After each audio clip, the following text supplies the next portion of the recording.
Are you a scaling SaaS founder? Ready to make the leap from leading a team to leading an organization? Join us each week as we refill your think tank with actionable tips and strategies from great business minds you know and those you don't know yet. This is SaaS Fuel with your host, 5-time entrepreneur, SaaS founder, and globetrotting adventurer, Jeff Maines. Welcome back to the SaaS Fuel podcast, where health isn't just a metric, it's our foundation, powering performance to new peaks and personal best. I'm your host, Jeff Maines, help B2B SaaS founders like you grow from traction to scale.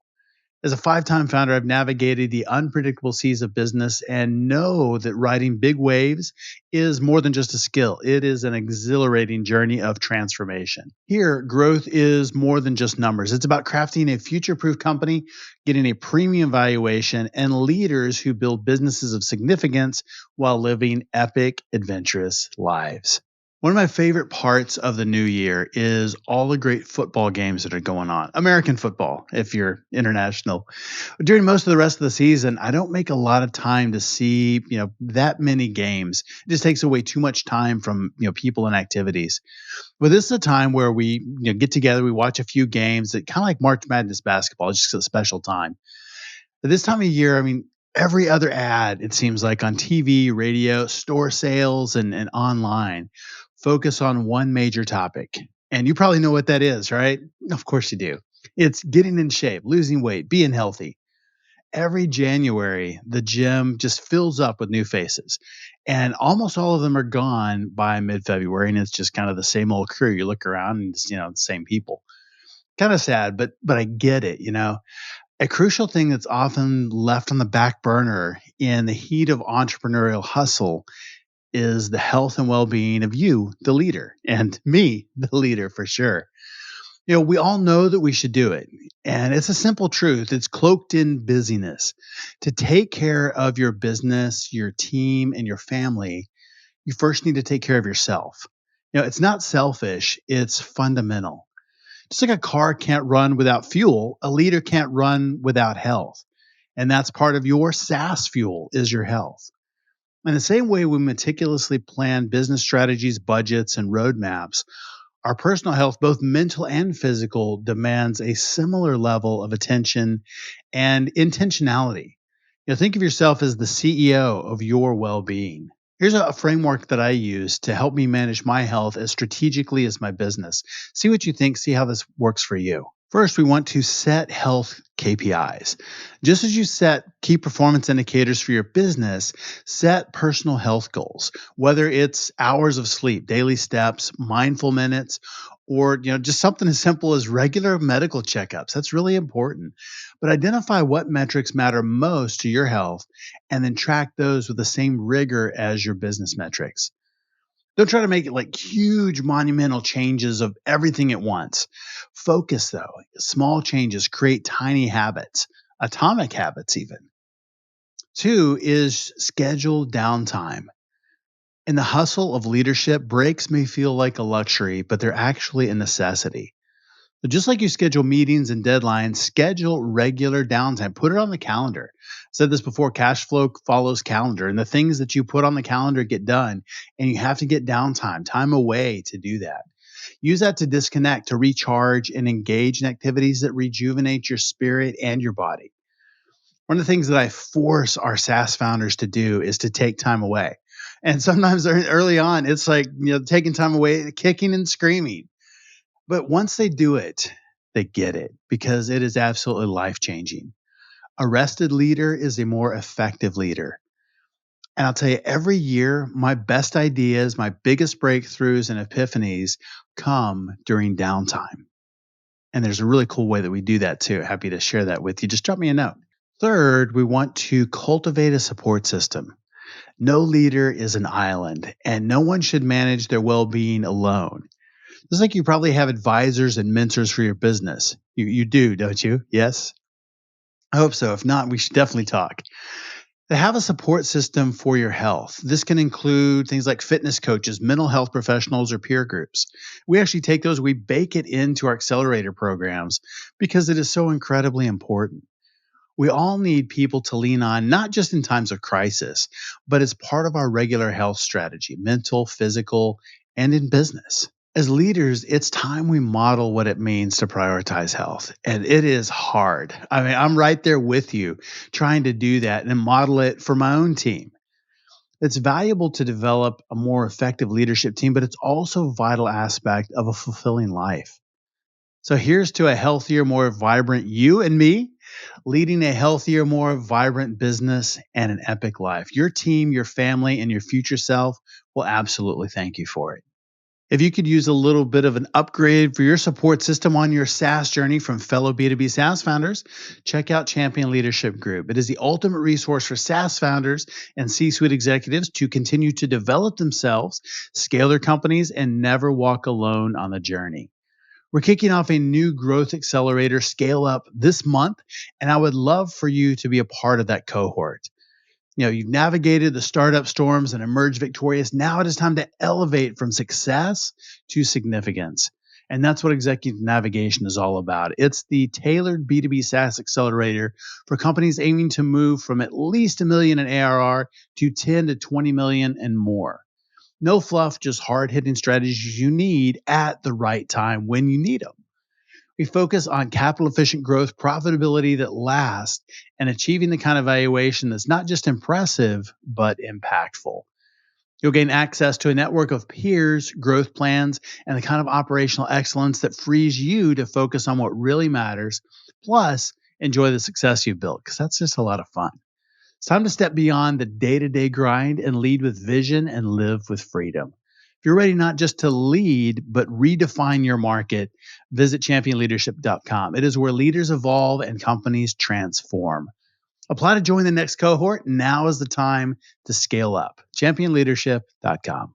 Our founder on Tuesday was Alan Smith, VP of Venture Development at FutureSight Ventures. Over the last 12 years, Alan created and sold $130 million in products and services and built teams of 100 people, sold 3 million books. Pretty cool stuff. We talked about how his missteps in understanding business models and value propositions nearly derailed his dreams.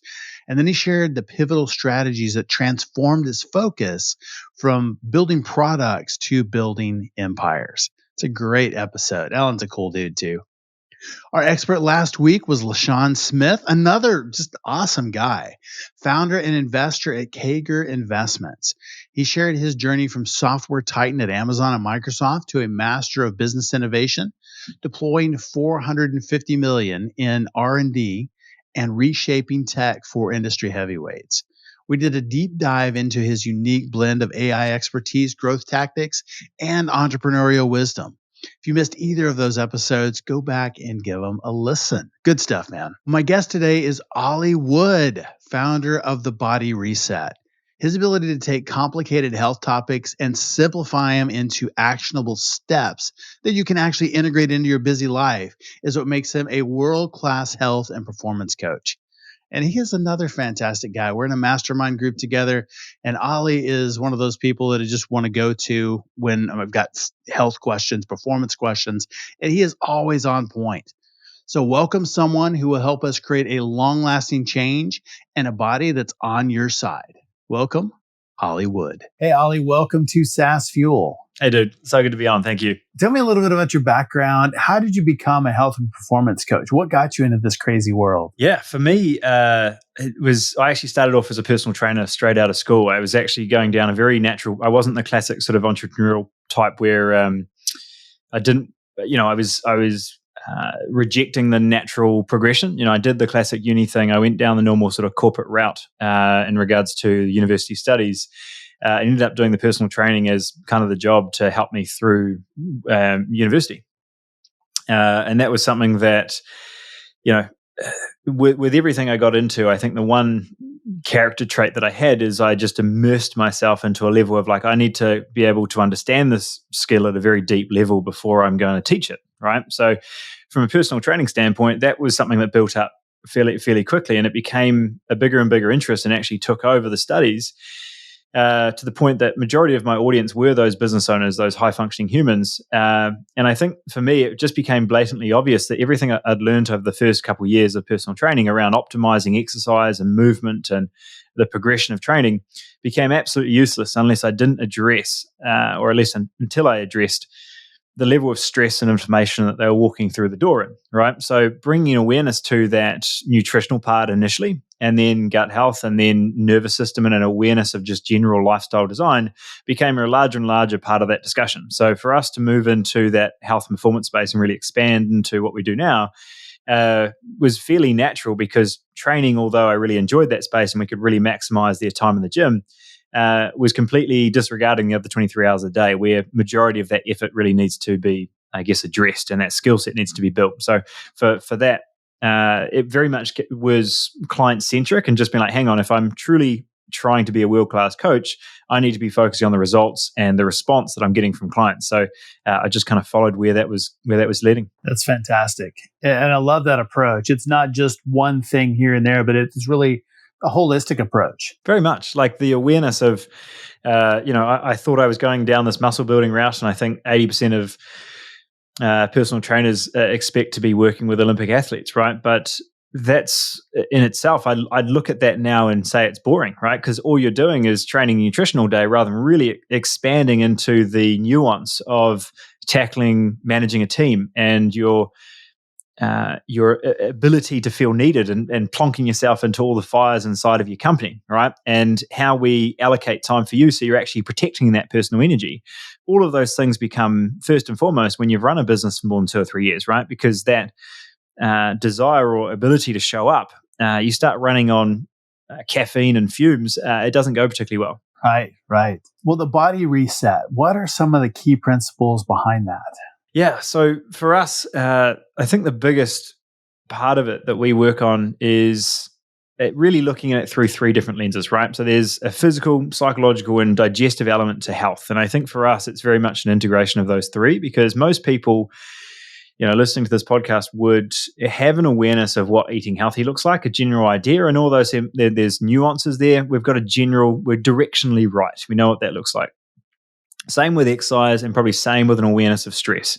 The fundamental bit missing is the fact that all 3 of those are inextricably linked, and that being able to consider how exercise looks based on how I'm eating, how I'm sleeping, what I'm eating, or how the stress is conducted through the day is really getting in the way of my sleep quality. And those disruptions, even at certain times in the night, become links back to what's happening, potentially exercise and nutrition, right? So for a lot of it becomes ultimately what we're trying to do is build a skill set here around how to navigate your own body. And whether that's in, being able to relax and be present with your family, whether that's really get up and go at work and do it consistently without burning the candle at both ends, it ultimately is now that integration of health through those 3 lenses. And I think in a world where, this in the business space, where we're drowning in information, we're starving for context, I think is all the more true in health, because it's very much, well, what does this look like for me now? What should I be focusing on first? So far more than just the body reset, you've got, the food reset and then a mental reset. What role does the mental or emotional play into all 3 of those?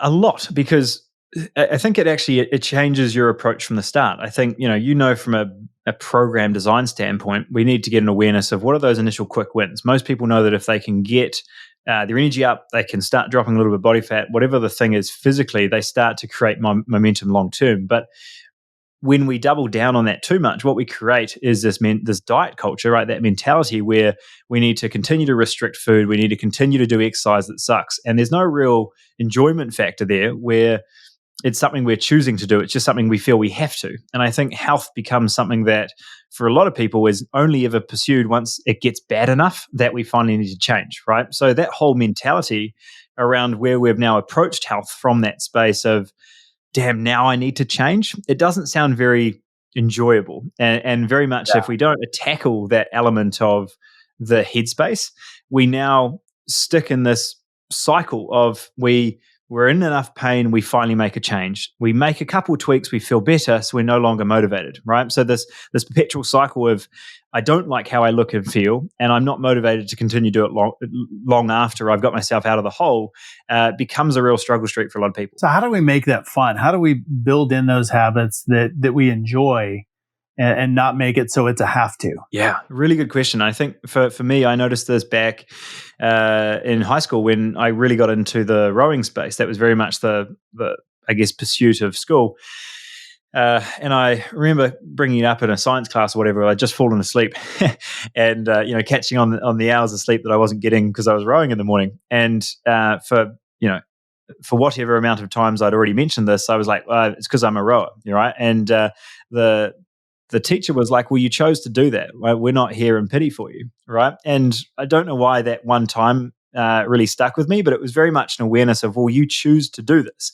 And as a business owner, I think it's where a lot of people get stuck in very much this adrenaline space where you get started, you need to get involved in all these opportunities. You really need to have that hustle muscle to get things moving in the right direction. But as soon as you get things off the ground, and you know this, we have to then shed that layer of opportunity seeking and actually focus on the boring work, anchor in the things that are actually working, and just do it for a really long period of time. And when you look at it in health, I think the first one is the decision. You chose to make this change. And now health is actually an opportunity to make this whole thing better. I think is the first avenue or approach or a discussion in your head that you need to have is this is something you want to change.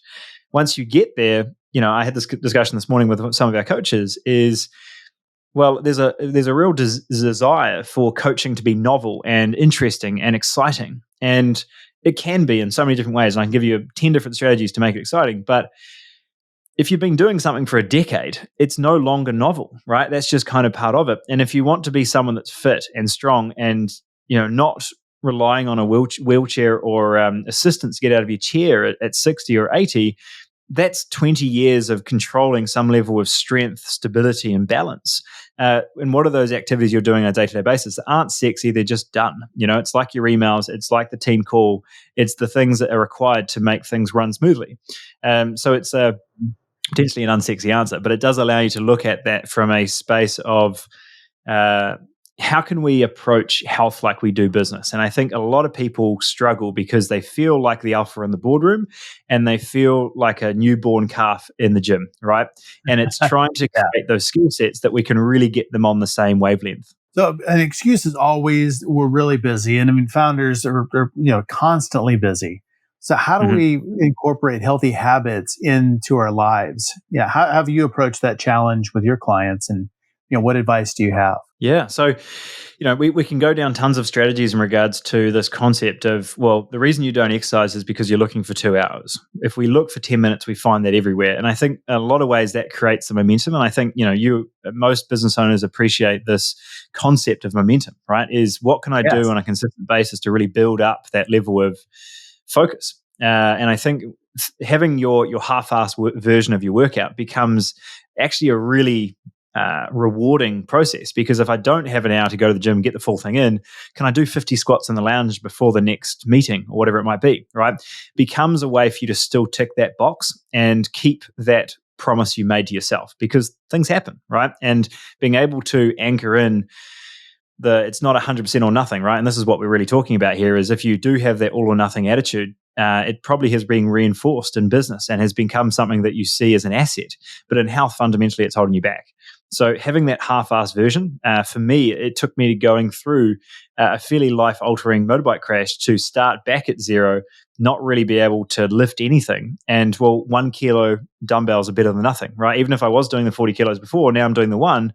I needed to approach it with the level of compassion to be like, well, I'm starting from here. This is the first step, and it's still better than nothing. And I don't know how much that resonates with you, but that awareness of, I'm sure it does, is that awareness of if it's not, it doesn't feel confident, it doesn't feel like strong, it doesn't feel like I'm at the level I expect to be, you beat yourself up about it very quickly, right? So I think just giving yourself that grace, that space, very, very much makes a difference. So that would be where I start. In regards to what causes that, though, again, is a deeper mindset.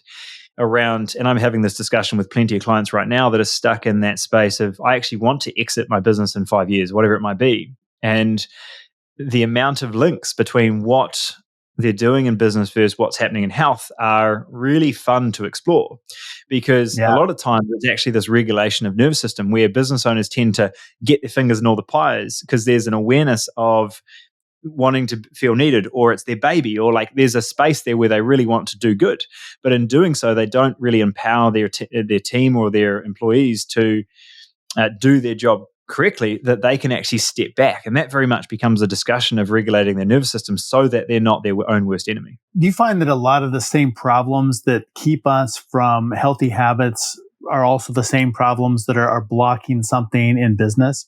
And when we solve one of those, then it gives freedom for the other also? 100%, because there's an awareness of one of the themes that seems to be coming through, and it could apply to plenty of different areas, but the one theme I've seen come through is this team member's not doing their job. So I'm always putting out fires, right?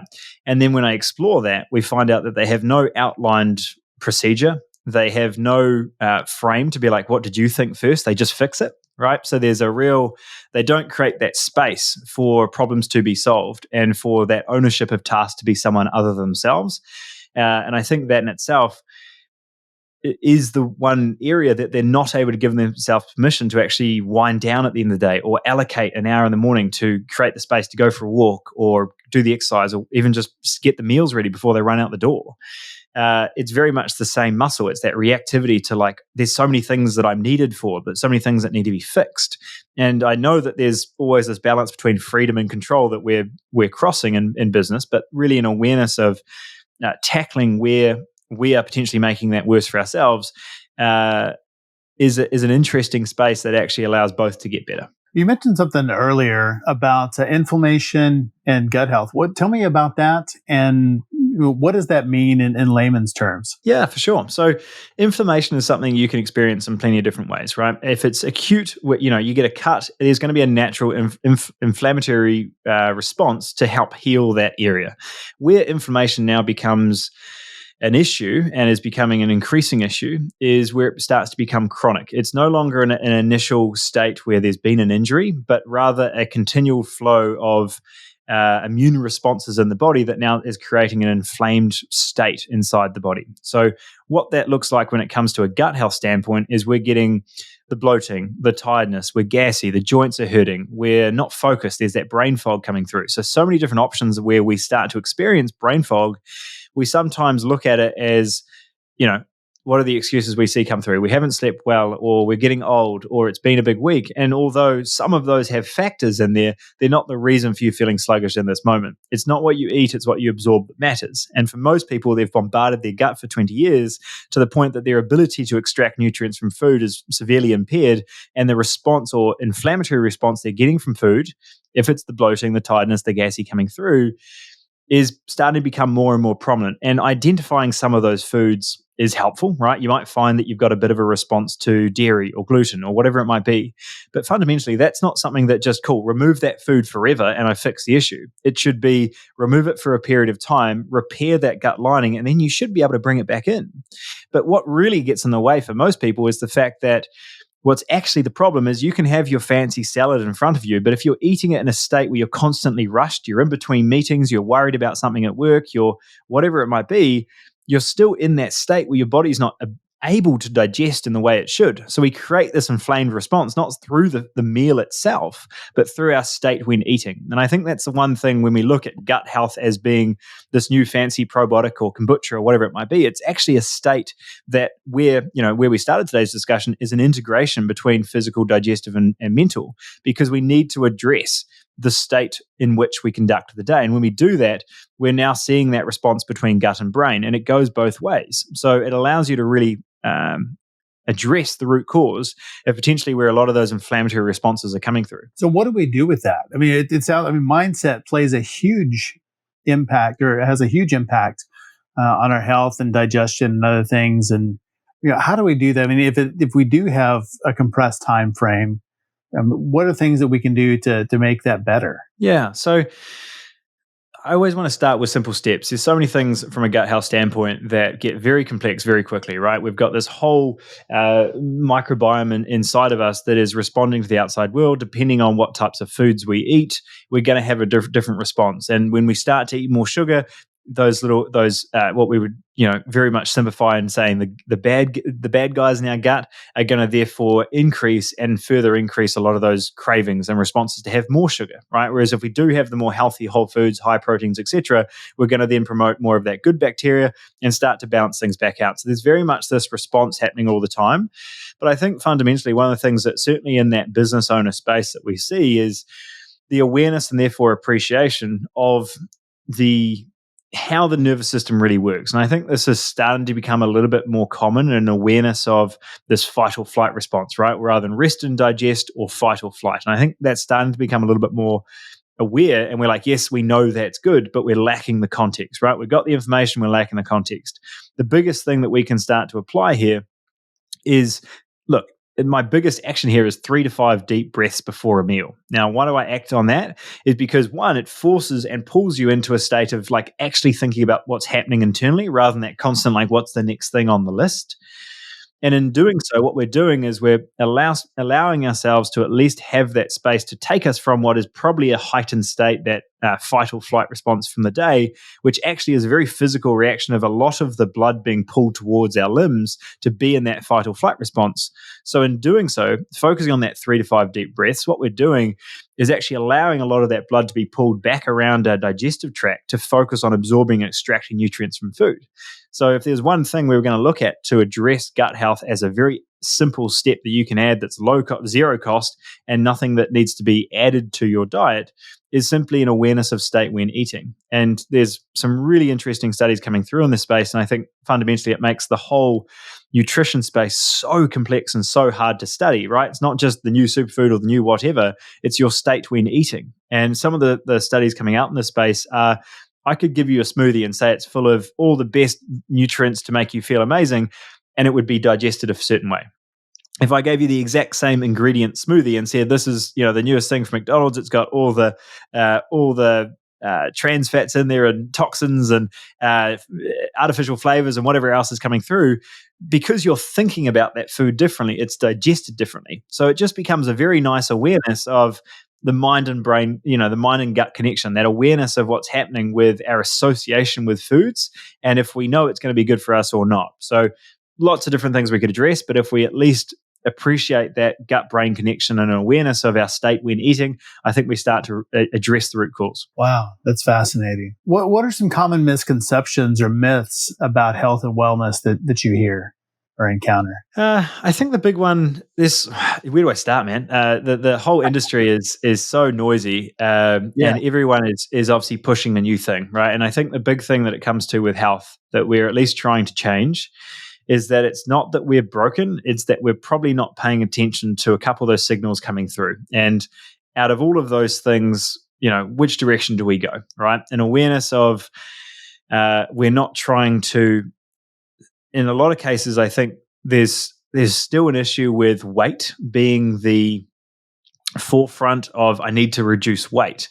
And I think there's a really subtle but hopefully positive shift long-term happening here where it's not that you're over fat, you're under muscled, is now starting to become a significant shift in discussion around how do I make sure that I get myself out of this death loop, which is trying to reduce calories down and down and down, and always look at trying to create a deficit when looking at dieting, right? There's only 3 ways to diet. We're either going to restrict total calories, we're going to restrict our time window when eating, or we're going to restrict certain food groups. All 3 are not fun. All 3 are restriction of food intake.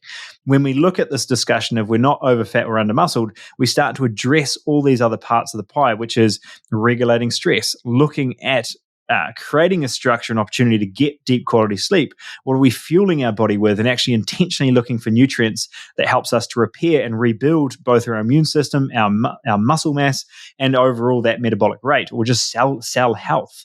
When we start to address that, what we're doing is getting our body back on our side. We're burning more calories based on the output part of the equation, as opposed to just removing or restricting the input part.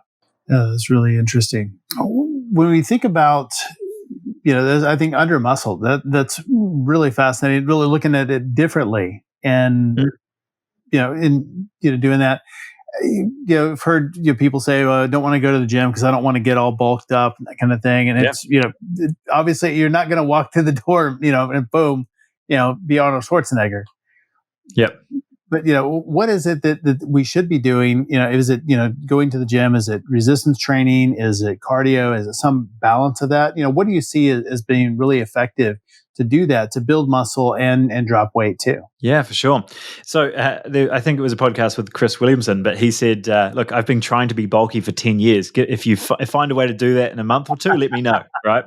And I think it was just a really nice awareness of people worry about the end result before they've even started. Right. Yeah, the goal at the end of the day is that awareness of what does a muscle do? It contracts. And when we can focus on optimizing muscle contraction as much as possible, we can therefore increase the stimulus on that tissue and therefore either look at building tissue, dropping body fat, but ultimately at the end of the day, what we're doing is increasing the amount of calorie expenditure there. Or energy expenditure. So the opportunity to look at this, and I'm going to answer this question through the lens, which is body composition, right? Dropping body fat, increasing muscle, is how do we maximize muscle stimulus, right? Now, I'm not going to completely remove the cardio aspect because we want to integrate this mental and physical health aspect. Certainly from a business owner standpoint, that release of endorphins for going for a run or a mountain bike and forcing the body to focus on getting down that hill without crashing. I think there's a lot of benefits to that, not just aerobically, but very much from your mental health of being able to regulate your day in a way that isn't just so reactive. But from a body composition lens of if we have 3 sessions of 30 minutes available, how do we use them?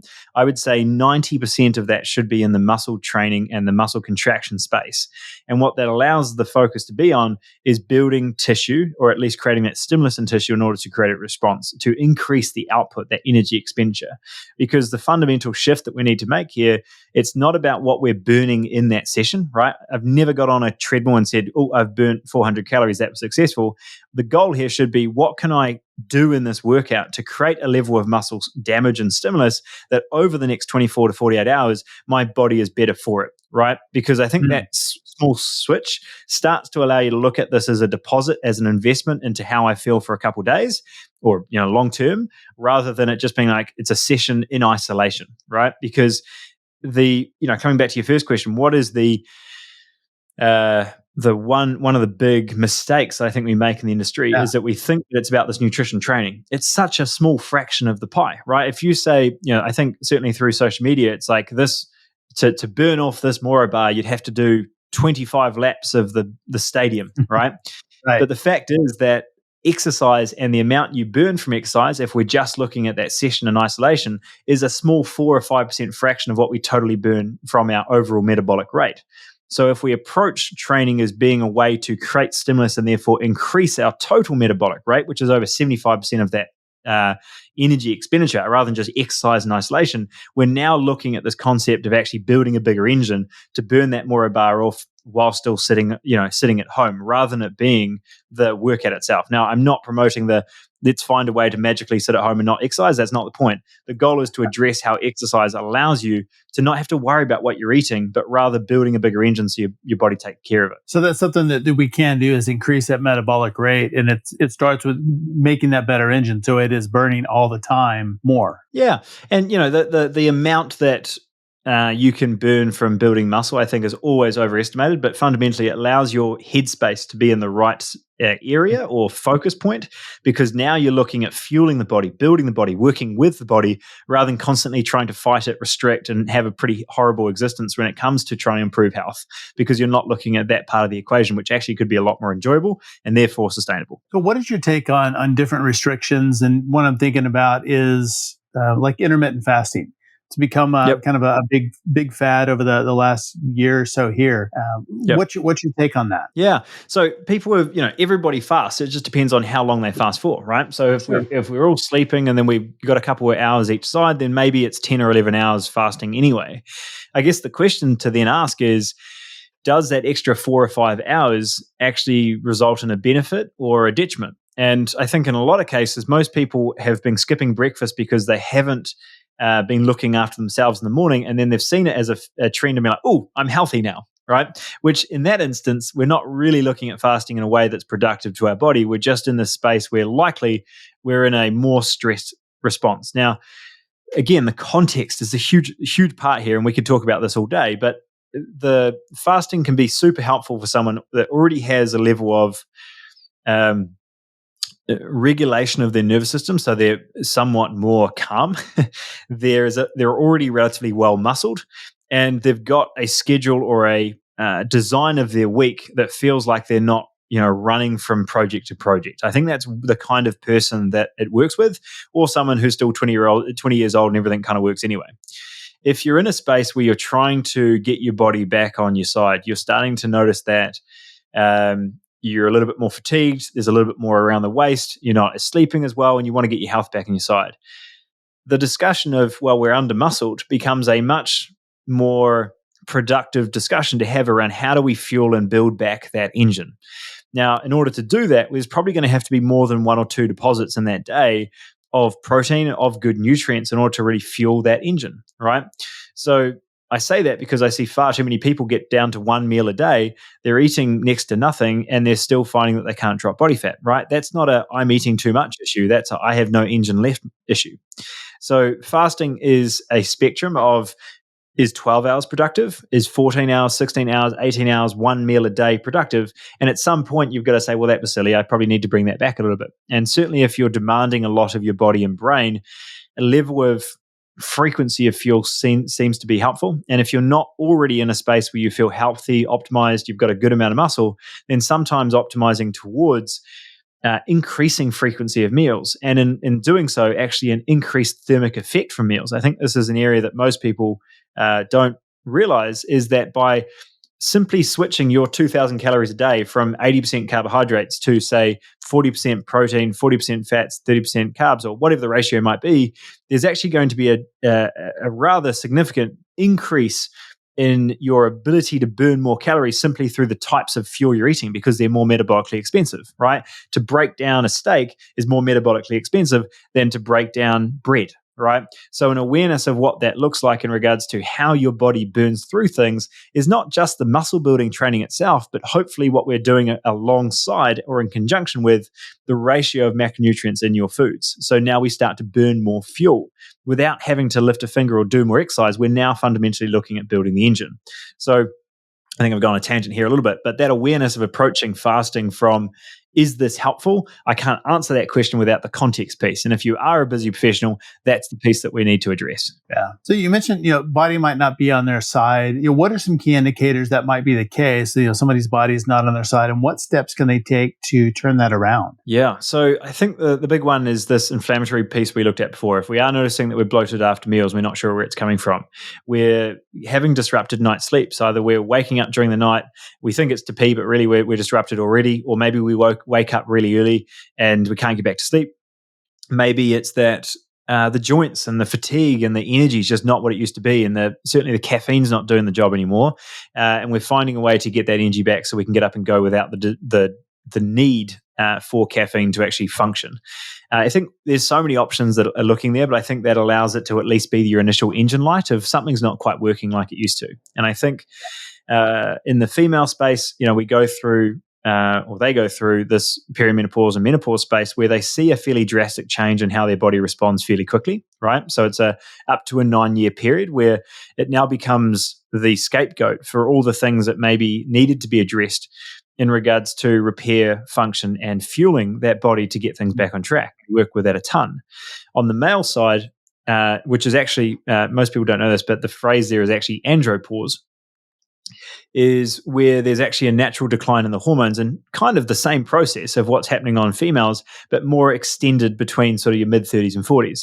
So whereas females tend to notice this come through 40, 45, 50, we tend to see that males start to see a reduction in testosterone and energy that starts to at least, it starts around mid-30s, but it doesn't usually catch up to us until we're mid-40s, late 40s, 50s. And I think that's where, again, it becomes the discussion and that social norm to say we're just getting old. But really what's happening is we're seeing a lot more of these engine lights come through. So I think the acceptance of that is the one thing first blinding us of what we maybe have control over. And then we're able to look at this discussion of, well, actually, we can get back down to a level of athleticism. We can still look at ourselves as an athlete. And if I fundamentally just change that one thing about how you think about yourself, would that approach how you conduct your night routine, how you conduct your breakfast choices? It probably would, right? Because you're starting to select it based on how you fuel that car. If I look at myself as a Ferrari instead of the beat up pickup truck, I'm going to address how I fuel that a bit different. Sure. Well, if you had to choose, say, 3 essential habits for overall health and performance, what would those 3 be and why? Yeah.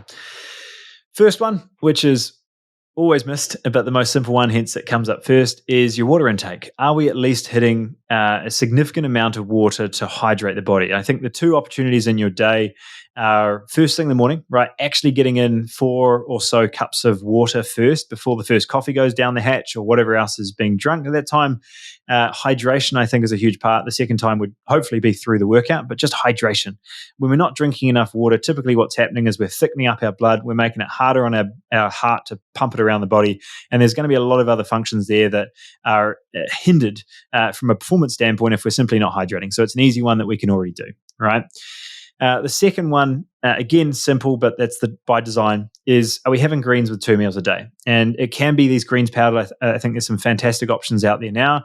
But the one thing that I think we need to address is even if we try over-engineer food and we have a certain amount of vitamin A and zinc and magnesium and potassium coming through, we still can't beat the fact that foods are made up in a way that are absorbed better when in whole food form. So if you're eating everything in a shake option, we're fundamentally just not absorbing it the same way. So the greens with 2 meals is more actually a focus on whole foods, and really at least twice a day are we getting a sit down whole foods option, right? And a lot of business owners will be like, I don't have time, everything has to be a protein bar or a shake. I'm like, you're not too busy to be healthy, right? At some point that's a delegation issue, that's not an importance issue, right? So being able to address that from a 2 greens a day alongside the water just becomes 2 really boring, really simple steps that you can add into your day that actually fundamentally become more of a mirror and reflection of potentially how you're conducting the rest of the day. The third one that I'm going to add in there is actually going to be, and this might be a bit of an interesting one, and I'm going to give the context based on if you're over 40. The area that I think might be helpful, surprising, maybe new in some cases, is looking at hitting or keeping carbs out of your first meal. Explore it for a little while. So looking at, say, protein and fats being the focus of meal 1 as opposed to a carb-heavy, dense meal. And that in itself, I think from a lot of business owners that come from an athletic background, the oats for breakfast, the mueslis, the whatever else, tend to be the fuel, but it's probably not working the same now, right? You have the big meal, you feel full for a little bit, and then 30 minutes or 2 hours later, you start to feel fairly sluggish, right? Or maybe you're having the smoothie, but you're filling it with your mangoes and bananas and more of the fructose, where you start to dip and dive mid-morning, mid-afternoon. So I think stabilizing blood sugars and bringing a consideration to managing blood sugar is not just a discussion for a diabetic. It's a discussion for anyone that wants to consider a level of performance, focus, and cognitive function throughout that day. So I think that can be quite a nice third one, is let's aim towards more protein and fats for breakfast, and reducing carbohydrates overall becomes a bit of a game changer when your goal is to optimize both brain and body. So what is your take on the ongoing debate, different dietary approaches, keto, paleo, vegan, and how do you help your clients navigate that world? Yes. So I think the issue is that we're stuck in this rule-based mentality of I need to follow a diet, right? And in itself, what we do is we create these rules where ultimately it just creates stress every time that we're outside of a routine and everything else we can control, right? What is paleo? What is coming out of the ground? Whatever. And what we're trying to really design when we give ourselves permission to feel good is, what are the foods that I feel good on? What are the foods that I should eat regularly that make me feel good? And then in itself, it just simplifies the whole discussion to look at some very core things. Am I hydrating the body? Am I fueling the body with enough protein, with enough energy to really maintain through that day? And am I feeling like my stomach's flat? I'm not bloated. I'm not tired, gassy off certain meals. If I'm ticking those 3 boxes, I've got an awareness of what Olly's meal plan or diet looks like. It's no longer paleo or vegan or whatever the thing might be. It's just what I feel best on. And I think those rules in themselves just play into the fact that most people are not paying attention to what they actually feel good on. And if we start there, what we're doing now is fundamentally building a skill set of health. We're not looking at this as a diet or a set of rules that we can't sway from. And I think it makes a big difference. Yeah, again, it comes back to mentally, and you're just thinking about it differently, and you're looking at it as to, what makes me feel good, and I want to go do that and do more of it, and that becomes fuel because it gives you what you're looking for, and that is, you feel really good, you got energy, you're strong mentally, strong physically. Yeah, it's such a huge part, the dieting mentality. And I think for a lot of us, I think overall we're starting to see at least a trend in the world of this sort of non-diet culture where I think people are expecting when they go on a diet for it to be short-term. And they're starting to at least see the patterns come through of, if I do a keto plan, I will lose weight, but I'm kind of expecting for it to all come back on. And the awareness of a lot of these plans coming through is now creating, I guess, a need for a different response. It's a need for a new way of approaching nutrition that is hopefully a little bit more healthy, a little bit more sustainable, and addresses why we start to look at physical and psychological alongside it, because it's no longer just in isolation. Because, and there's some very super interesting studies and behavioral, I guess, observations around this. If we focus on dropping weight through just diet alone, there's a 60% plus likelihood that you're going to put that weight back on in the next 12 months. If you do diet changes along with some form of exercise, now again, I'd like to optimize and refine the type of exercise, but some form of exercise, there's now at least an association between what you're eating and how you're moving that makes it significantly more likely that that's nearly roles reversed, right? We've got 60% that will likely keep the results long-term versus the 40 that will go backwards. Now, still not as great as I'd like it to be, but at least an awareness of what that changes when you start to consider more than one variable. I like that. I mean, long-lasting change is ultimately the goal. I think as humans, we're increasingly obsessed with quick fixes, instant gratification. I mean, ads everywhere, especially this time of year in January, promoting that, quick fix, instant gratification. How do you inspire your clients to embrace that journey and get that long lasting change where we really do make progress that lasts? Yeah. Look, if I had the direct answer for this question, I think, you'd see me on every TV commercial around the country. Sure. But an awareness of, for a lot of our clients, or at least the feedback I've got given here, is that most people are just sick of doing the diets, right? They've gone through that routine already. They know what that looks like, now, either with themselves, friends, or family, that they don't want to go down that approach. They're looking for something significantly different. So we focus a lot more on these types of discussions. It's a little bit more long form. It requires a bit more attention. But what we're now addressing and appreciating is context of steps, not simply the new novel, superfood or ingredient that I must add to my diet, because it just doesn't matter. It doesn't make the difference.